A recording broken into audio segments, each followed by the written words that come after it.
Passamos à leitura, onde o Senhor tem nos trazido adiante, epístola destinada aos Hebreus.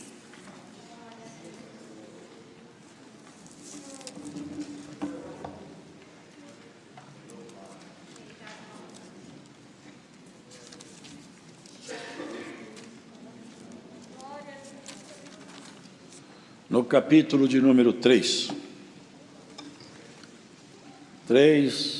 da epístola destinada aos Hebreus.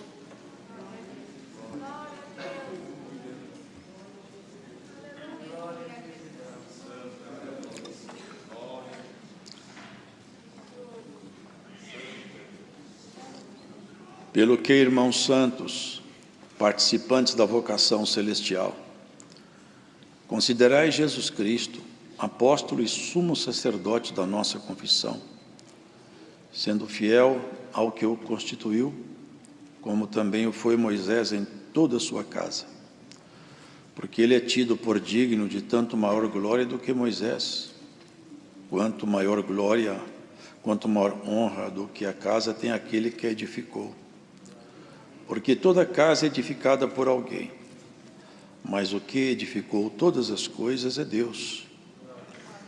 E, na verdade, Moisés foi fiel em toda a sua casa como servo, para testemunho das coisas que se haviam de anunciar.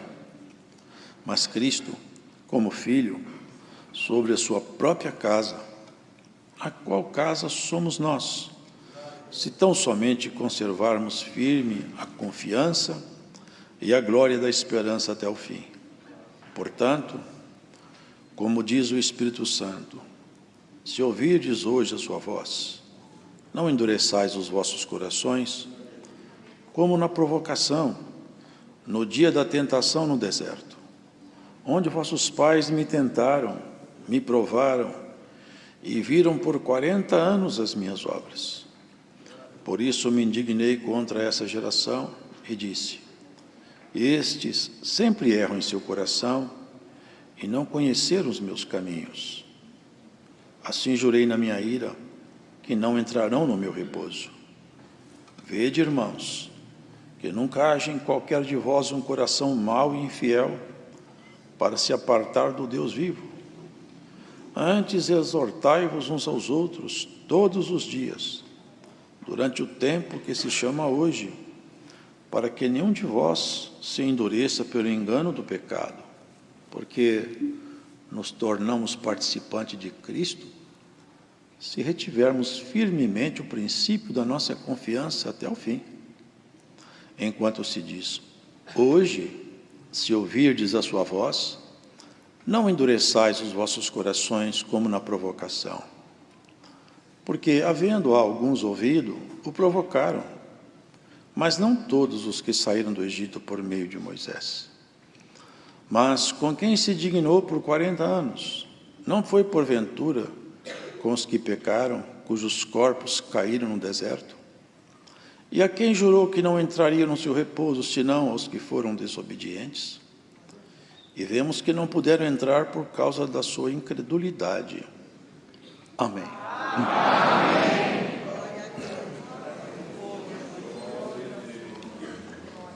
A verdade, ela liberta, solta as amarras da morte, traz paz, mas também traz compromisso. Deus é muito bom, mas é muito justo. E Ele tem em si mesmo a essência do amor, está com Ele. Contudo, também com Ele está a essência da justiça. E Ele não pode negar a si mesmo, nem no amor, nem na justiça. Por isso que o amor de Deus nos constrange a amá-lo também. E a sua palavra nos constrange a obedecê-lo. Aqui nesse capítulo, o autor dessa epístola discorre sobre vários assuntos importantes e sérios. Pelo que, irmãos santos, participantes da vocação celestial. Os irmãos percebam que a vocação celestial, há pessoas que têm vocação para a arte, para a cultura, para a ciência. São vocações naturais. Aqui nós estamos falando, nós somos vocacionados para uma coisa muito alta. Fomos vocacionados, irmãos, participantes da vocação celestial. Fomos vocacionados para ir para o céu. Isso nos compromete muito, nossas atitudes, nossas atividades aqui debaixo do sol, porque Cristo, irmãos, Ele é o sumo sacerdote, sacerdote mais alto. Não sei se todos sabem, mas foram instituídos homens como sacerdotes no passado. A tribo de Levi era a tribo responsável por todo o trabalho que a lei determinava como sendo trabalho de ordem espiritual. Mas sacerdotes só podiam ser os que fossem descendentes de Arão. Arão foi o primeiro sumo sacerdote. É tanto que o sacerdócio de Arão é chamado sacerdócio arônico. Dali que vieram, então, todos os demais sacerdotes. E um sumo sacerdote, naturalmente, ele só poderia ser sumo sacerdote se ele viesse da linhagem de Arão. O mais alto representante é o primeiro. No dia da grande provocação, lá na travessia do deserto, quando Moisés subiu ao monte e o nosso inimigo foi tentar o povo, e alguém tomado com uma palavra equivocada, uma palavra de rebelião, falou: cadê aquele Moisés? Nós não sabemos onde esse Moisés está. Já faz tanto tempo que ele se afastou daqui, não deu nem notícia, talvez tenha morrido. Cadê o nosso Deus? Onde está o nosso Deus? Façamos para nós deuses. É um devaneio, uma loucura. Um ser humano fabricar alguma coisa e tornar o objeto de sua obra o Deus que ele vai adorar. É uma barbaridade sem limite. É uma insanidade. Mas o sumo sacerdote, ali naquele momento, ele tinha que ser inflexível. Ele não podia relativizar as questões com Israel. A postura dele tinha que ser a postura de um homem que representa, ele ministra as coisas sagradas. Mas ele se deixou dobrar pelo povo. Os irmãos sabem, fizeram um bezerro de ouro, e Moisés depois quebrou, queimou, jogou no rio o que sobrou, ficou irritado. Até quebrou as tábuas dos 10 mandamentos, de tão decepcionado que ele ficou. Então nós vemos que existem 2 grandes sacerdócios. O primeiro, se vê que não foi perfeito. Porque se ele tivesse sido perfeito, não precisaria de uma nova ordem de sacerdotes. Bastaria aquela primeira.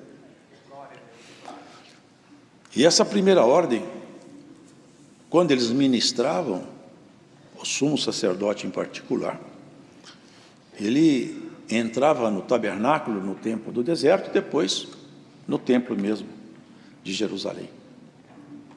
Ele entrava com sangue de touro e de bode, porque ele falava, ele ministrava assim, ó, eu levo esse sangue, ele aspergia o sangue em cima do propiciatório, e ele falava, esse sangue aqui é para pagar as culpas do povo, mas o de cá é para pagar minhas culpas, porque eu também peco igual o povo, eu também não consigo ficar sem pecar. E havia lá, irmãos, um lugar chamado Santíssimo, que só esse sumo sacerdote podia entrar. E esse lugar era dividido com uma cortina pesada, uma vez por ano só.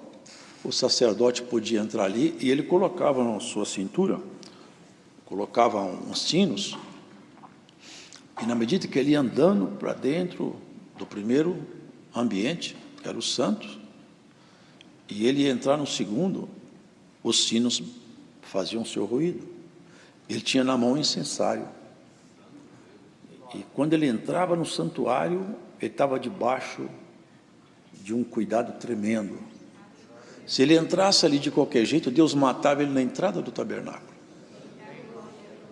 E ele entrava com medo. E o incenso enchia o ambiente, aromatizava e dava uma cobertura naquele ambiente, escondia o ambiente. E ele, com sangue alheio, não dele, ele ministrava, porque o sacerdote ministrava dons e também sacrifícios para perdão, purificação do povo. Por isso que Jesus Cristo, irmãos, ele é um ministro de um novo testamento. Porque esse testamento antigo era da linhagem de Levi e o sacerdócio da tribo e da casa de Arão. Agora, os irmãos podem ver que Jesus, se formos considerar a sua genealogia, embora ele tenha sido filho só de Maria, de José de verdade ele não foi filho, senão por adoção, ele não veio da tribo de Levi, ele veio da tribo de Judá. Porque Deus escondia com ele uns projetos antigos para fazer com que coisas novas aparecessem. Havia em Deus um plano secreto, mas revelado de alguma forma encoberta. Ainda que estivesse escrito, a revelação daquela compreensão não tinha sido dada aos homens. Jacó, quando reuniu seus filhos, ele falou assim, acerca de Judá: Judá será um leãozinho, apanhará sua presa e se assentará como um leão velho. Quem terá coragem de despertá-lo? Fala que Judá, diz assim, vai lavar suas vestes no vinho e sua capa no sangue da uva. Lá atrás, assinalava lá na frente, quando Jesus Cristo foi crucificado, tiraram ele da cruz, pegaram os vestidos dele, rasgaram em 4 partes. A veste dele tecida de alto a baixo, num só tecido, lançaram sorte sobre ela. Ali, de fato, ele lavou seus vestidos, não no sangue da uva, que era a figura, mas no seu próprio sangue. Por isso, irmãos, quando muda o sacerdote, muda a lei. E vamos entendendo isso para entendermos outras coisas. Quando o sacerdote muda, a lei muda. Qual que é a lei que estava prevalecendo? A primeira lei, entregue a Moisés, com todos os seus detalhes. E próprio Paulo falou, a letra mata. Não é essa letra aqui. Não é o texto bíblico. Não é isso. A letra mata. A letra do Antigo Testamento matou-me. Paulo falou, mas ela é boa, por que ela me matou? Ela me matou porque ela descobriu o pecado em mim, e o pecado é morte. Mas enquanto ela não descobriu o pecado, ninguém podia pagar uma conta acerca de uma coisa que ele não conhecia. Então a lei veio descobrir o problema do pecado, e descobrindo o pecado, matou-me, diz Paulo. E ele pergunta, o que era bom ficou mal? Não. Mas para que o pecado se mostrasse excessivamente maligno, como ele é aos olhos de Deus, veio a lei. Por isso, queridos, Jesus veio estabelecendo uma nova ordem. Não lembra, acho que Zacarias fala, eis aí vem o teu rei, o teu Senhor, o teu Salvador, pobre, trazendo o juízo, montado num jumentinho. A figura da simplicidade. Quando Cristo, irmãos, estava sendo imolado, sacrificado. Exatamente toda a figura do passado se cumpriu nele e agora se repousa em nós uma nova ordem, uma nova relação, um novo sacerdócio, uma nova relação do homem com Deus. Porque ali na cruz, quando ele bradou: Pai, em tua mão entrego o meu espírito, tudo está consumado. O que aconteceu? O véu do templo a rasgou de alto a baixo. Aquele mesmo véu que separava o santo do santíssimo, que só o sumo sacerdote podia entrar lá uma vez por ano e com sangue de animais. O sino batia quando ele andava. Eu penso que era como se ele gritasse: Senhor, tem misericórdia de mim, não me mata ao entrar nesse santuário. Eu trago na mão sangue para perdão de pecado. Quando Jesus Cristo, irmãos, ele passou da vida para a morte, rasgou o véu, e ele entregou o sangue dele como propiciação, não lá no tabernáculo, não lá exatamente, ali se abriu como figura, nos franqueou o acesso pleno a Deus. E como o sacerdote antigo, irmãos, ele ministrava dons e ministrava sacrifício pelo pecado, assim Jesus Cristo, ele começou a ministrar uma nova relação nesse sacerdócio. Ele falou assim: não saiais daqui, até que do alto vocês sejam revestidos do poder. Depois de Pentecostes, por volta da 49º dia, no 50º dia, eles estavam reunidos lá no céu, começou a acontecer um evento novo. O sacerdote ministra dons, e seu sangue ministra perdão de pecados. Aonde você estiver ouvindo essa pregação, onde você estiver, se você crê que Jesus Cristo é ministro de um novo testamento, se você crê nele, confessar ele com sua boca, aonde você estiver, ele vai te achar e vai te entregar o perdão. O sangue dele vai pagar suas contas. O sangue dele vai te tornar um homem ou mulher vocacionada ao céu. Glórias ao Senhor. Oxalá que essa palavra te ache perdido nesse mundo e te dê a vocação celestial, e que você seja purificado e purificada de seus pecados por esse sangue que ali na cruz secou, mas está vivo na pregação da fé. Glórias ao Senhor Jesus. Ministrando dons, não como o sacerdócio de Arão, porque quando o céu se moveu, estava escrito: virão dias que derramarei do meu espírito sobre toda a carne. Os jovens terão visões, e os velhos sonharão sonhos. Olha que coisa, derramarei do meu espírito, olha que coisa maravilhosa. Derramarei, vou te vocacionar ao céu, vou entregar a você o Espírito Santo que vai te tornar vocacionado à eternidade. Vou te trazer para junto de mim, vou te tornar próximo a mim, essa é a promessa. Vou te dar força para você vencer, para você caminhar, porque se o Espírito Santo não estiver em nós, nenhum de nós vence. Mas se ele estiver em nós, nenhum de nós perde essa guerra. Se o Espírito de Deus estiver em você, você será vencedora, vencedor. Ninguém te tirará das fileiras eternas. Paulo fala: nem a morte, nem a vida, nem a altura, nem a profundidade, nenhuma outra criatura poderá te separar desse amor sagrado que está escondido em Cristo Jesus, e pelo qual ele te fez vocacionado aos santos e sagrados espaços celestiais. Glórias ao Senhor. Que haja sobre nós então a compreensão dessa vocação celestial que nos caiu como herança. Jesus derramou dons aos homens. Até hoje, irmãos, lamentavelmente, muitas pessoas que estão seguindo as fileiras do Evangelho, seguem os caminhos da palavra de Deus, deixaram de crer, deixaram de acreditar na dispensação dos dons santos. Já não se interessam mais pelos dons, não se interessam mais por dispensação, ficaram restritos ao conhecimento literal, aos estudos frios. Mas bem-aventurado é aquele e aquela que recebe nele a dispensação do Espírito, e ele manifesta os dons sagrados, te reveste de poder, de autoridade. E não é só dom de língua, porque isso é apenas um dom, e nem é o maior deles. Mas são muitos dons ministrados por esse supremo sacerdote. Ele ministra dons dentro do seu coração. Glórias ao Senhor.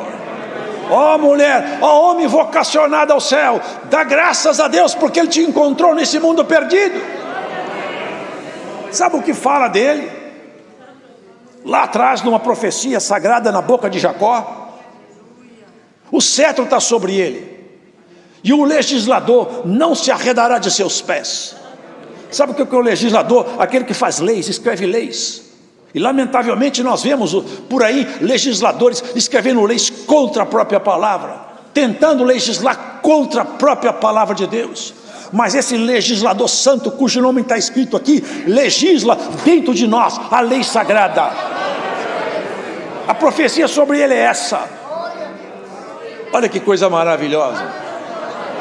A minha boca é a pena de um destro escritor, e a boca dele é a pena de um destro escritor. Escreve em você coisas eternas. Legisla.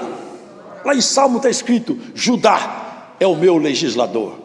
É ele, Jesus, o leão da tribo de Judá. Ele que escreveu em você a sua lei. Ele que escreveu no seu coração aquilo que é puro e santo, e que te vocacionou. Você pode correr para lá e para cá, o seu coração pulsa na direção de Deus. Você pode ser tentado e tentada, você se arrasta ao chão, levanta e fala: eu não fico caído, eu levanto. Glórias a Jesus Cristo. E por essa palavra, alguém aí fora, longe daqui, Cristo vai te levantar por essa pregação. Levanta-te. Glórias a Jesus, levanta-te. Antes que o tempo passe, antes que seja tarde, dá glória ao teu rei. Que coisa maravilhosa é ter em nós a vocação celestial, é ser pago a nossa conta quitada, e não só aquela que nós tínhamos até o batismo. No sangue de Cristo nós somos justificados dia após dia, tropeção após tropeção, erro após erro. O Senhor te justifica, assinala o sangue sobre você, asperge o sangue sobre a igreja. E a aspersão do sangue não está sobre o propiciatório, está sobre a cabeça dessa igreja, em nome de Jesus. Que haja aspersão do sacrifício de Jesus em você. Hoje você sai daqui com a aspersão do sangue de Jesus e a purificação de seus erros. E aí longe, onde você escuta essa palavra, essa aspersão te acha aí também. Irmãos, eu sinto a virtude do Espírito Santo aqui, e ela vai sarar muita gente nessa pregação hoje. Muita gente será sarada, porque o Senhor, o grande legislador, o leão da tribo de Judá, levantou-se. Quem vai tocar nele? Quem tem coragem de mexer com ele? Todas as forças caídas, quando via Jesus, apenas confessavam: eu sei quem é você. Os homens não sabiam, mas ele sabia: tu és o santo de Deus. Ele falava: cala-te, sai daí e vai embora. E você, quem é Jesus para você?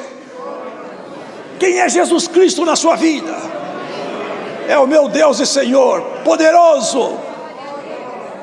Ministre em mim as coisas sagradas. Cristo quer ministrar em nós o que é santo e puro. Abra seu coração, dê espaço para o rei trabalhar. Cria ocasiões oportunas para o Senhor trabalhar em você. Provoca momentos agradáveis em Deus. Cria condições favoráveis. Experimenta tocá-lo com mais fé. Você vai perceber que dele sai virtude. O sacrifício dele é de um sumo sacerdote. Quando aquele sacerdote entrava lá no templo, me enchia de fumaça, porque o incensário estava na sua mão. Mas quando esse nosso rei, esse nosso sumo sacerdote, ele rasgou o véu do templo, ele escureceu, foi o mundo inteiro. Na terra teve trevas por 3 horas, relâmpagos e trovões, fechou o céu em cima da cabeça daquele povo. Até um centurião que olhava e falava: verdadeiramente esse homem era filho de Deus.